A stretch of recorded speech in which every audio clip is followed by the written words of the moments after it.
Good morning guys, কী অবস্থা? আশা করি ভালো আছেন। আজকে এই ব্লগটা আশা করি ভালো লাগবে, কারণ হচ্ছে আজকে ঈদের দিন অ্যান্ড 2টা বছর হয়ে গেল ফ্যামিলি ছাড়া ঈদ করতেছে।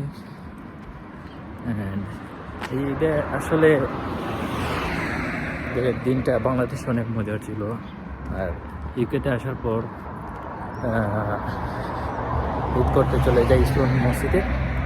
এখানে ইউরোপের সব থেকে বড় মসজিদ এটা, ওটা হচ্ছে ইসলামী মসজিদ।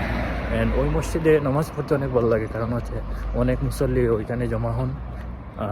অ্যান্ড নামাজের টাইমটাও খুব ভালো, 8:30, 9:30, 10:30, 3টা জামাতে নামাজ পড়া হয়, অনেক মুসল্লি আলহামদুলিল্লাহ। অ্যান্ড ইনশাল্লাহ আজকে নামাজ পড়বো আমার ফ্রেন্ডের সাথে, ঘুরবো ইনশাল্লাহ, এটা হবে। আপনারা হয়তো বলতে পারেন যে ঈদের দিন হুদাই একটা ক্যামেরা অন করছে, কারণ কোনো স্পেসিফিকলি কিছু না, বলতে হুদাই ক্যামেরা অন, জাস্ট পার্সোনাল যে বিষয়গুলো তুলে ধরলাম। অ্যান্ড আসলে ঈদ মানে একটা মাস পর সিয়াম সাধনার পর একটা ঈদ আসে, ওই ঈদের দিনটা আসলে খুশি। অ্যান্ড সেই খুশিটা আসলে ভাগাভাগি করা দরকার আমার মনে হয়। অ্যান্ড যাই হোক, ইনশাল্লাহ